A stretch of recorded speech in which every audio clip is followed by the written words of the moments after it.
Chers internautateurs et internautatrices, amateurs de survivance, bienvenue dans cette Trick Track TV, somme toute spéciale et particulière, car nous allons parler de Stigmat. Stigmat, c'est un jeu que je n'ai pas entre les mains, parce qu'il n'existe pas encore, bien que j'en ai une petite partie entre les mains.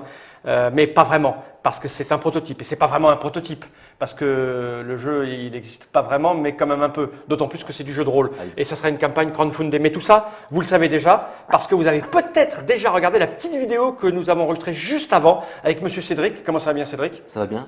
Et toi, ça va bien? Ça va plutôt pas mal. Plutôt Et pas mal, son ouais. comparse, Monsieur Morand. Comment ça va, Monsieur Morand? Ça va toujours bien. Ce Et sont toi, les- ça va Ah, bien? ça va à mort. Ça va. Tout ça, c'est les gens de Happy Game Factory. C'est écrit sur le ventre large et épais de Monsieur Morand. C'est pour ça que c'est moi qui l'ai mis. Ça Ah prend oui. plus de place. Bah oui, c'est ça qui est bien. Ça va s'étend. mieux. Si je te le donne, Ah oui, ça sert plus à rien. Eh Oui, oui. ça s'appelle AI. Grisky. oui, ça saurait donner ça. Bien, vous êtes là pour parler de Stigmat, qui est un jeu de rôle. En tout cas, un kit d'initiation au jeu de rôle Stigmat, Exactement. qui lui-même est tiré de l'univers de Eden, un jeu de figurines. Et si nous faisons cette petite Trick Track TV là, juste spéciale là maintenant, c'est pour essayer de voir comment fonctionne, dans les grandes lignes, ce jeu de rôle. Pour les Tout gens à qui ne fait. savent pas ce que c'est qu'un jeu de rôle, on ne va pas tout refaire depuis le départ, mais en gros, on va vivre des aventures avec un maître de jeu qui connaît un scénario, qui va nous raconter une histoire, il va décrire des choses, il va toujours finir par « qu'est-ce que vous faites ?» Et surtout, on incarne un personnage. Voilà, et les joueurs, eux, qui incarnent ce personnage, ouais. disent ce qu'ils font. Voilà, Et le maître de jeu vérifie si ça se passe comme prévu ou pas. pas. C'est ça Parce l'idée. que c'est le ou pas qui, Et voilà. qui est rigolo. Et la question qui se pose, bien évidemment, c'est comment ce maître de jeu va gérer ces ou pas. Comment ça marche? Alors, avec tout ce matériel-là, tu peux nous expliquer, Cédric, Ok. comment cela se Comment met en ça place? Ça marche. Alors déjà, on va commencer par la feuille de personnage. Donc pour illustrer le système de jeu. Donc alors, le personnage, là, on voit, ils ont un petit dessin, Ouais. j'imagine, Voilà, qui de toute représente façon, qui ils c'est sont. toujours mieux. Parce que c'est alors, bon, je le répète pour ceux qui chopent, parce que t'as toujours des mecs qui chopent ils regardent pas, puis après ils posent des questions, ils arrivent en cours de route. C'est le kit d'initiation et les personnages sont pré-tirés Tout à dans fait. ce kit-là. Tout à fait. Et dans la version avancée, les gens pourront choisir leur nom, Riri, Fifi, Loulou. Voilà, s'ils ont un casque, Ah, pas de casque, des casque. plumes, pas de plumes. Là, en l'occurrence, il Dessous, s'appelle dessous, Siegfried. pas. Siegfried, Ouais, exactement. Siegfried, voilà. Et Siegfried, il est composé comme ceci. Alors Siegfried, effectivement, on voit que déjà c'est quelqu'un qui a des arguments de poids. Hein. Il a l'air assez percutant et ça se retrouve au niveau de ses caractéristiques.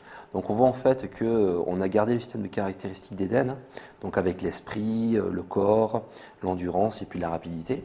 Et on les a déclinés en fait en deux caractéristiques systématiquement pour le jeu de rôle. Caractéristiques qui vont servir ensuite à déterminer en fait les compétences que possède le personnage et donc tout ce qu'il est capable de faire. Voilà. Donc on voit sur la feuille de personnage qu'il y a des localisations qui correspondent lorsqu'on va faire les combats en fait à l'endroit où on va se faire taper. Voilà. Et également des boucliers dans lesquels le joueur pourra inscrire la valeur d'armure qu'il a dans cette localisation parce qu'on peut très bien se mettre un casque sur la tête mais sur le reste du corps on n'a rien. Voilà. Et puis on peut surtout le perdre et le trouver, Exactement. trouver un mur dans une coque Ou- de voiture, ou en trouver- tout cas, c'est ça. Ou en trouver un voilà, mur. donc on écrit que Exactement, c'est- voilà. exactement. Voilà. Ici, on voit quelque chose, on voit deux petits symboles en fait qui vont déterminer un petit peu les stigmates justement C'est ça. qui caractérisent le personnage. Donc un stigmate en fait qui est propre à sa faction d'origine, en l'occurrence Siegfried quoi, qui est un stigmate là de protection. Et un stigmate en fait qui est le stigmate du changement qui correspond en fait à ce que le groupe a voulu faire. On a vraiment un système dans lequel en fait le groupe a une force, le groupe apporte des choses à ses membres et ça se retrouve en fait à travers le stigmate qu'ils vont choisir qui va être un peu la tendance en fait et le facteur, le dénominateur commun qui va faire que le groupe va vouloir marcher ensemble alors qu'ils viennent d'horizons très différents, Ok. voire des fois de factions qui sont complètement ennemies quoi. Voilà. On voit également une petite barre là qui correspond à la barre de vie. Donc avec trois magnifiques couleurs. Hein. On va Alors, faire- j'imagine que là il va bien. Ah, là il va Ouais. super bien. Là, il ça est au commence top. à lui gratter un Ah, peu là, le ça cul. gratte un Oui, peu. et là il est pas bien du tout. Bah, là, il ça est saigne. Pas bien. Voilà, c'est ça. Ouais, Là, ça saigne, en c'est fait, rouge. c'est l'hémorragie, Mais ça va pas. Ouais. Je l'ai déduit parce que je suis un professionnel et un ancien rôliste quinquagénaire, sinon je l'aurais pas Exactement. compris. Bah oui, bah oui. Exactement. Les feux tricolores, Ouais, ils sont pour c'est- rien. c'est- Bah oui, c'est oui. clair, comme c'est ça, clair. hein. Donc là, tout va bien. On va utiliser des dés de couleur verte qui sont en fait les dés où on a beaucoup de succès dessus et où tout se passe Ah, parce bien. que les dés sont spéciaux. Alors là, non, en fait. Ah. Là c'est un proto. Et en fait, sur la version finale, les dés, sur les dés, en fait, tu auras plus ou moins de réussite en fonction de la couleur du dé. D'accord, ok. Ça équivaudrait à faire un 4+ quand on est en bonne santé et avoir besoin de faire un 6+ D'accord. quand on commence à être malade et un 3+ quand on est au bord de la mort. Quand on a fait le système de jeu, on a voulu un système de jeu qui soit narratif en fait. Mhm. Donc de perdre permettre en fait au maître de jeu, quand les joueurs lancent les dés ou que lui-même lance les dés, en fait, en fonction du nombre de succès qu'il a, de pouvoir en fait raconter l'histoire. D'accord. C'est-à-dire que si par exemple je vais faire beaucoup de succès en fait dans la narration, je vais traduire ça par un acte exceptionnel. Tu vois, par exemple, je fais un combat avec mon épée à deux mains, je vais taper sur le dégénéré qui m'attaque, je fais une réussite exceptionnelle en fait, je la localise dans la tête. Voilà, j'ai décapité comme un maître, la tête vole, avec tous les effets d'hémoglobine qui vont avec, tu vois. On a vraiment voulu faire quelque chose de narratif pour vraiment permettre aux joueurs de s'immerger dedans et au maître de jeu vraiment de raconter de la meilleure façon l'histoire qu'il a envie de raconter, quoi. Ok. Voilà. On a également, comme c'est un monde qui est dur, c'est du post-apo, un seuil de fatigue, où on parlait tout à l'heure de collaboration, d'intérêt de faire des actions en commun pour pas trop se fatiguer, parce que quand on a une meute de canidés aux fesses avec des crocs comme ça, on a intérêt de s'entraider si on veut pas finir à bouffer. Voilà. Ou pour même les manger, parce qu'à un moment il faut des fois, s'alimenter. Ah oui, on peut manger, c'est Voilà. oui, forcément, Il évidemment. faut être opportuniste. Oui, évidemment. Faut être opportuniste. Mais je propose qu'on mange d'abord les plus gros. Ça veut dire quoi? C'est qui est gros C'est ici? quoi ta faction? C'est qui est gros ici? On sent pas en Bélix. Voilà. Et au niveau en fait de la feuille de perso, donc en fait le score de caractéristiques correspond au nombre de dés qu'on va lancer simplement. dans sa compétence, tout simplement. Et chaque compétence en fait est la somme de deux caractéristiques. Voilà, tout simplement. Ici, on voit aussi qu'il y a des cartes talents, des cartes équipement. Donc, on voulait en fait rendre les choses un petit peu palpables en fait, que les joueurs se sentent un petit peu, s'approprient le truc. Donc, plutôt que de juste marquer sur la feuille de personnage mon équipement, eh bien, on donne avec le kit de départ en fait des cartes d'équipement qu'on va étoffer au fur et à mesure et qui vont permettre, par exemple, et voilà ma super épée, comme sur l'illustration de Siegfried là, ma super épée, elle est incarnée par ça, elle m'apporte des petits bonus, voilà. Je lui ai même donné un nom parce que je l'aime beaucoup, voilà quoi. Donc vraiment essayer de rendre les choses palpables, quoi. Et quand tu la perdras, il faudra aller la chercher. Il faudra peut-être la piocher potentiellement et tomber plutôt que sur une épée, sur un canif. Et là, tu seras déçu. Qu'est-ce que c'est bête. C'est Qu'est-ce que c'est moche. Le canif est tout de suite moins efficace que la grosse épée.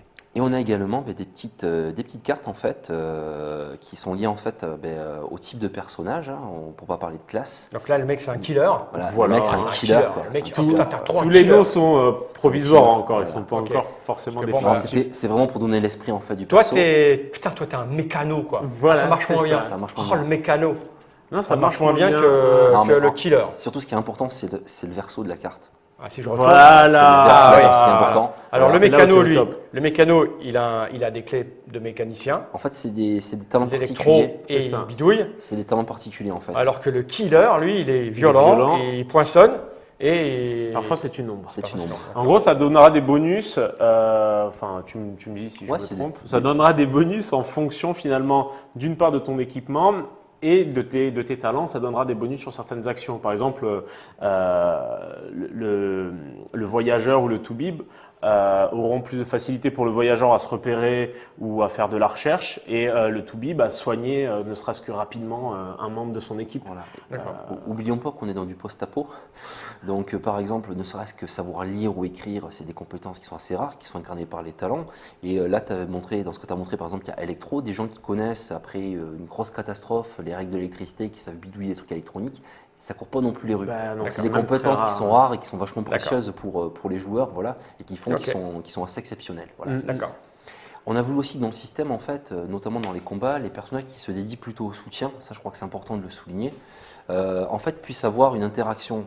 Dans les combats, les gros bourrins, ils sont super contents parce qu'ils peuvent exprimer toute la testostérone de leur personnage.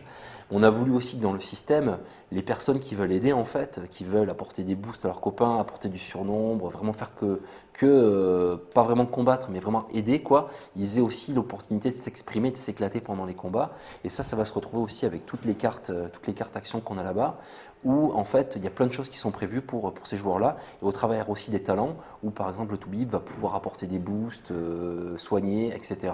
Vraiment qu'il y ait une synergie de groupe et qu'on n'ait pas un gars qui passe son combat parce qu'il a faim intellectuelle à attendre que le combat se passe. On veut vraiment que tout le monde s'amuse, quoi. Vraiment, c'est vraiment notre leitmotiv. Voilà. Du coup, pour ce qui est des cartes combat, pour faire simple, en fait, on a voulu, au moment de la création, pour moi, il y avait un point qui était très important et sur lequel j'ai toujours bloqué un petit peu dans le jeu de rôle, c'était les phases de combat. Et ces phases de combat, la problématique qu'on avait, c'était qu'on les voulait dynamiques, rapides.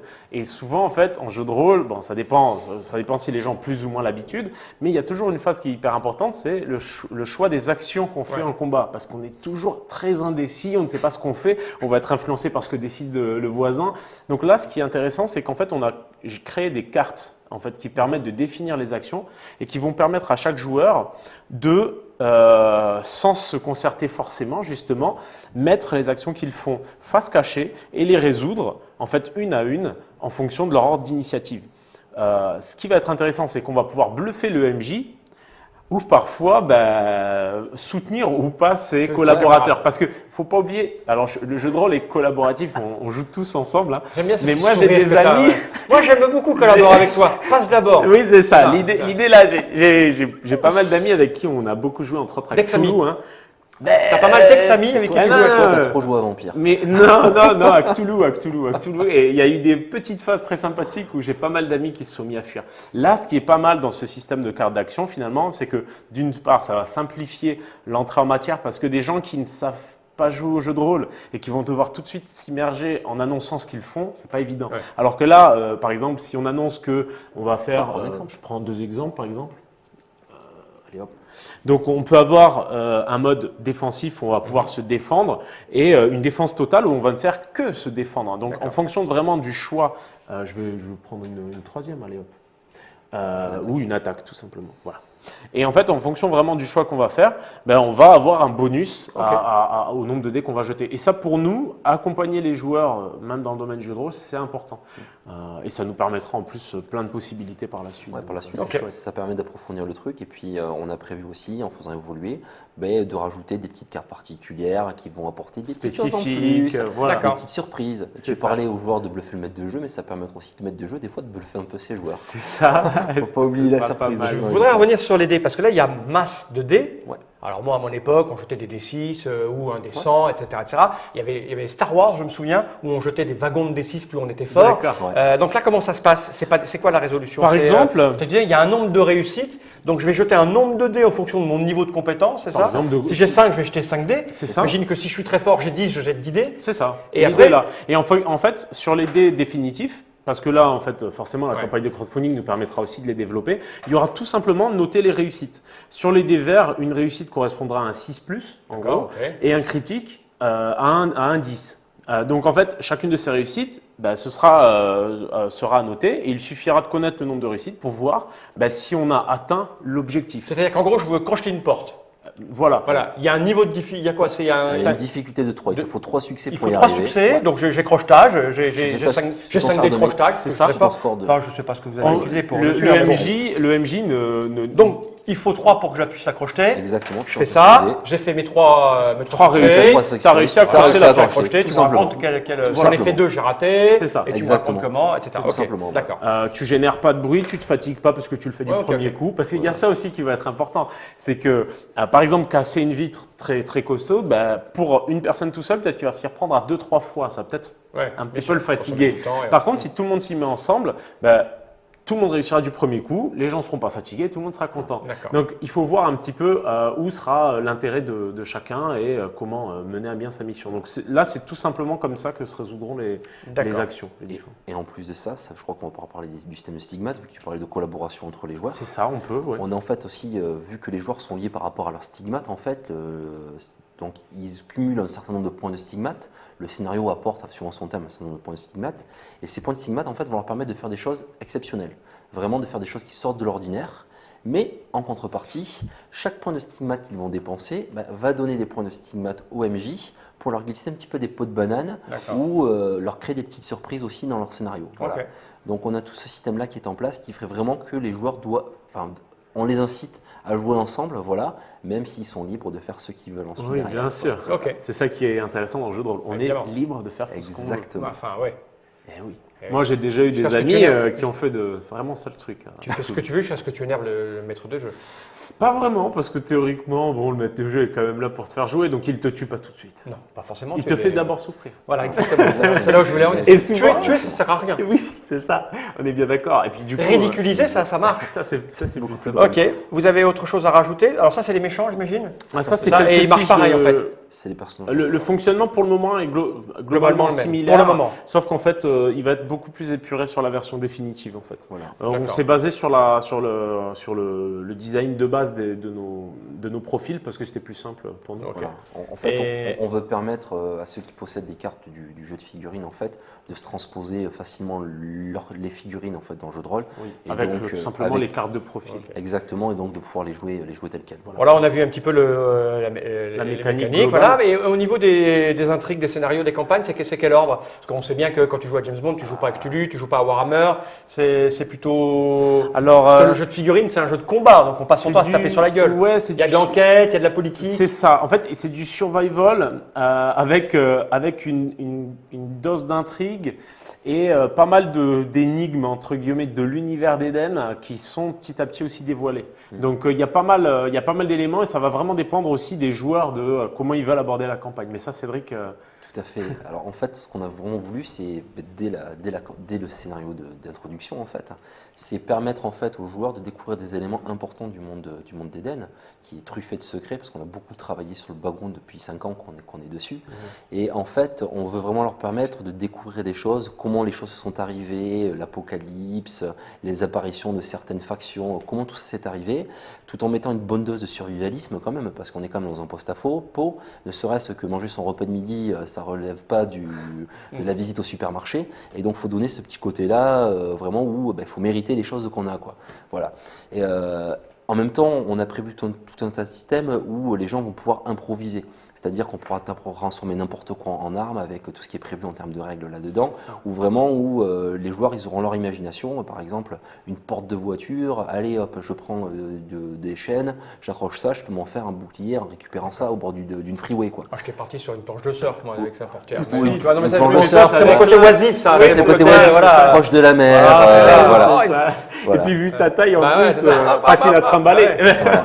Donc on est Ok. vraiment parti là-dessus et vraiment on veut permettre aux joueurs vraiment de s'immerger là-dedans, quoi, et vraiment de s'éclater et de laisser libre cours à leur imagination et à leurs instincts les plus primaires. Oui, c'est l'idée. J'aime bien quand c'est primaire. Parfait. Alors pour la campagne, est-ce que les gens pourront télécharger ça et le lire ou comment ça se passe pour un jeu de rôle? Parce qu'un jeu de société, bon bah tu peux pas trop fabriquer, tu es obligé d'attendre, mais les gens demandent souvent les règles. Bien Or sûr. un jeu de rôle, les règles c'est le jeu, ça va se passer comment? Alors, tout Il y aura simplement, du il va y avoir play-and-play va y avoir des démonstrations de jeux, tout simplement Ok. en vidéo, pour expliquer le gameplay. Je pense que les règles seront assez rapidement disponibles Pour que les gens puissent se là-dessus. rendre compte si ça les intéresse Voilà, pas, ouais. tout à fait. La campagne, par contre, on la réserve vraiment. En fait, l'intérêt, c'est que là, dans la campagne, on fait quelques aussi surprises. D'accord, oui, parce qu'on va mettre la campagne en ligne complète. Concernant aussi l'avenir d'Eden et tout ça. Donc, D'accord. on ne peut pas se permettre non plus de trop en dévoiler. Et puis, c'est aussi le plaisir d'un jeu de rôle. C'est que justement, la campagne va arriver. Voilà, il faut bien que les joueurs aient des surprises. Ok, Ah oui. donc pas de table de résolution, pas de trucs compliqués, c'est. C'est ça, oui, tu as tout compris. voilà. Ouais. Le but, c'est qu'en fait, on puisse prendre le jeu d'initiation, le lire en 2 secondes et juste presque tout en lisant la campagne, faire jouer les gars. Et ça, c'est intéressant. Et Alors, c'est la- comme ça qu'on l'a conçu d'ailleurs. La version, on va dire plus, Plus. la version un peu plus C'est ça. connaisseur, ça sera plus complexe que ça Oh, ou ça reste ben, pareil? ce sera- C'est juste des éléments supplémentaires. L'idée, c'est pas plus complexe. En fait, l'idée, que ce soit quand on a développé Eden, Escape ou tous nos jeux, en fait, plutôt que de faire des systèmes, on prend plein de systèmes simples qui se composent ensemble pour rendre quelque chose de profond, en fait. Ok. Et l'idée est la même, c'est-à-dire que là, sur notre base, en fait, on va pouvoir développer les possibilités, surtout de création de personnages, de création de scénarios, et développer ensuite tout l'aspect équipement aussi en parallèle. Voilà. Mais en fait, ça va être des petits ajouts à chaque fois Au fur et à supplémentaires qui vont permettre d'étoffer le jeu. En Ok. fait, la version des règles qui sera présente dans le KS, ça sera vraiment les règles définitives, d'accord? Par contre, seront exemple les règles d'expérience, Ok. les règles de C'est juste création de ça. personnages. C'est ça. Voilà. C'est Donc, ça. il y a tout ce qu'il faut pour jouer, tout ce D'accord. qu'il faut pour se faire C'est ça. plaisir, d'accord? Ok. Et après, dans la suite, il y aura le reste pour pouvoir créer son propre univers, son adaptation, et puis créer ses propres personnages, quoi. Voilà. ça. Ok. Est-ce que vous avez dit tout ce qu'il y avait à dire sur le jeu? Je pense qu'on a compris. J'ai à peu près compris comment ça fonctionnait. hein. Globalement, voilà. Ouais. Mais peut-être la rejouabilité, peut-être là-dessus. Oui, C'est un en jeu de fait, rôle, donc, ça oui, s'arrête jamais, tant t'es que- illimité À finalement. moins que bien tes sûr. histoires soient toujours la même, chercher à non. manger. Non, en plus, il y a fabriquer un justement, il y a bouclier. des variantes dans la campagne. Ah, je me on a demandais quel était pensé le type à- d'intrigue, j'imagine. Mais justement, ce qui est intéressant sur cette campagne, et c'est bien qu'on en parle, c'est qu'en fait, tu peux vraiment l'aborder de plusieurs manières. C'est-à-dire que tu as beaucoup de. En fonction C'est comme si c'était une campagne limite à arborescence, parce qu'en fonction de tes choix, vraiment, tu vas t'orienter vers le mode bourrin ou le mode un peu plus soft. Un peu à la manière de, à l'époque, les gens qui ont joué aux jeux vidéo Fallout, où vraiment, en fonction de tous tes choix, les choses pouvaient se dérouler de façon différente. Donc, on peut prendre un groupe de joueurs, le faire jouer 2-3 fois de façon différente, sans pour autant que ça se ressente. Exactement, ouais, tout à fait. On a tout dit? Ben, je crois bien. Hein. Eh ben, c'est Stigmat, enfin ce sera Stigmat, je vous le Ben, souhaite. on l'espère. Campagne mise en ligne le 15 octobre 2015 sur Kickstarter, voilà, tout est écrit juste ici. Il vous leur faudra à peu près aux gens d'Happy Game Factory 10 000 € pour que ça lance la production, c'est ça l'idée? C'est ça l'idée. Hein? Tout à fait. Bon, de toute façon, on en reparlera, je ferai des news sur Trick Track. Bien sûr, avec plaisir. Tous les sites consacrés aux jeux de rôle Comme d'habitude. relèveront l'information. Hein. Merci à vous deux d'être venus jusque-là. Merci Cédric. à toi de nous avoir laissé les Merci de temps. nous avoir Il y, accueillis. il y a un troisième larron dans le coup, c'est ça? J'ai entendu un nom tout à l'heure. Oui, tu disais. Fabien Fabien. Fernandez. Ouais. D'accord. Pour les règles, les illustrations, c'est. C'est Gabriel Bulk et il y a Lara Bentassil et évidemment Mélanie Marlier qui fait toujours partie de l'équipe depuis 5 ans maintenant. Ok. Que je remercie d'ailleurs. Hein. Je remercie tout le monde. Il faut la parce que- remercier, tu regardes là-bas. Merci à toute l'équipe parce que vous êtes toujours au top. Quoi. Et ça, Voilà. c'est cool. Eh bien, merci à tous les deux. Je vais regarder cette caméra à droite de l'objectif. J'espère qu'on a donné tous les renseignements qu'il vous faut pour jouer, vous intéresser à Stigmat. C'est du jeu de rôle. Hein. D'habitude, dans les Trick Track TV, on parle surtout jeu de société, mais le jeu de rôle est un jeu de société à part entière. Et c'est une expérience absolument incroyable. Je dirais même plus que, À vivre. à part le poker, c'est la meilleure expérience de jeu. Et le poker est un cran au-dessus quand même. Oui, mais il y a des cartes. Il y a, On peut oui, il y a bluffer, des on peut cartes, il y a des bluffer, cartes on de peut bluffer. bluffer. Ça va bluffe changer aussi, ta c'est ça. vision. Allez, on regarde cette caméra à droite dans l'objectif et on dit Generic. Generic. Ah, tu l'as bien dit cette fois.